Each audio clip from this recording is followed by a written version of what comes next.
here, I see a governor that died. He's an existing governor. He just died. Right, he doesn't exist. He's a second governor. My Nigerian people don't bring no bonga Bishop news story. My name Nandehi. And make a sharply yarn on a son to the say it just happened. The members of People Democratic Party and the presidential candidate will be Atiku Abubakar, and also the Labour Party presidential candidate will be Peter Obi.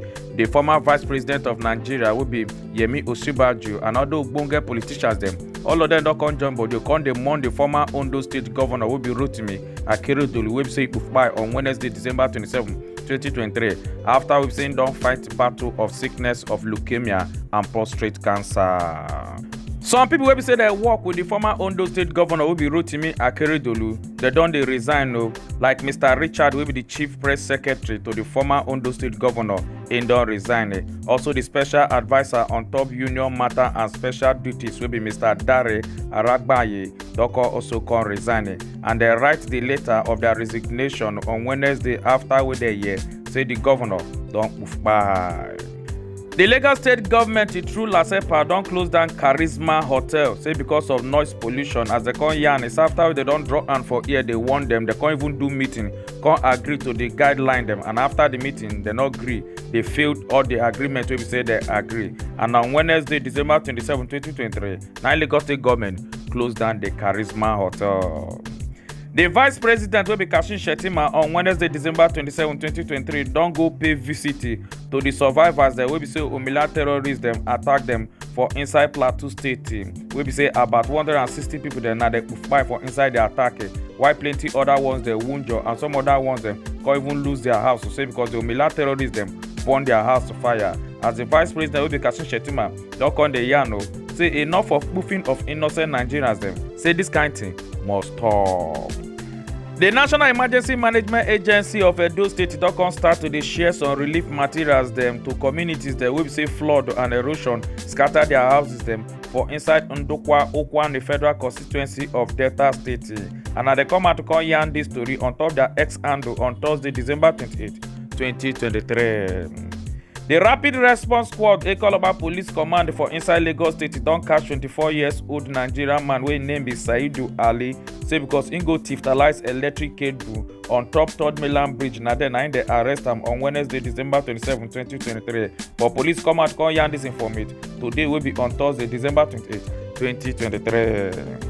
They don't catch one man where we say we never really know his name and the country where we say in from travel to enter United Kingdom. As they call Yanni, say they catch him after we say in the chat about knocking up peoples with 14-year-old girl. And just 1 month where we say don't travel from his own country to relocate to go England.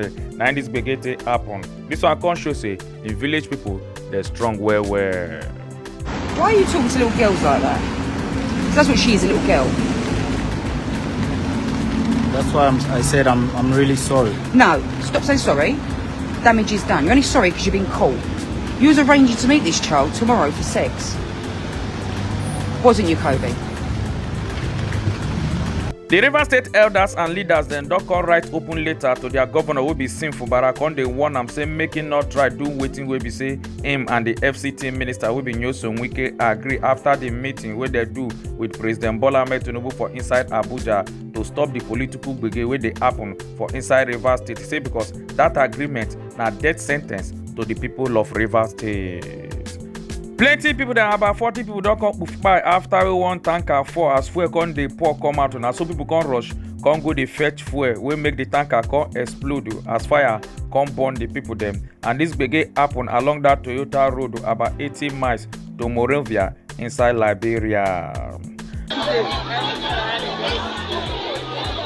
The course will be established later where a long vehicle carrying fuel at the back, God's willing, 9,000 gallons. After the former Ondo State governor will be Rotimi Akeredolu Ufbai, this video don't come show of Pastor Bolaji Idowu, will be the Avesta Church pastor, come prophesy, say about the poofing of one sitting governor for inside Nigeria. And so the video can show on top social media. And on Thursday, December 28, 2023, now this video show on top social media why the pastor prophesy on December 6, 2023.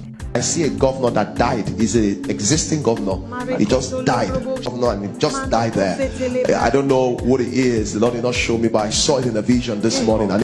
President Bola Ahmed Tinubu don assure Nigerians they say the nation dey for good hand and im administration go work hard to give Nigerians the best economy and opportunities wey be say they want to. And im this talk for inside the State House wey dey for Marina, Lagos State on Wednesday, December 27, 2023 during a town hall meeting different from Bala Blue with the traditional rulers. Plenty travelers them and drivers they don come dey stranded as ogbonge traffic don come happen wey make all the motors they come stand still. And this story happen during wey be say plenty Easterners that they travel, they go their homeland because of the festive period. The Zambia foreign minister wey name is Stanley Kakubo don come resign from im work after they catch am on top one video wey be say they collect bribe as im come dey count plenty money wey dey for inside one sack pack and na one Chinese businessman and I give her the money, but im don come out come deny the video. Now be small something, one person guy down Angel don waka leave am for this Christmas period though.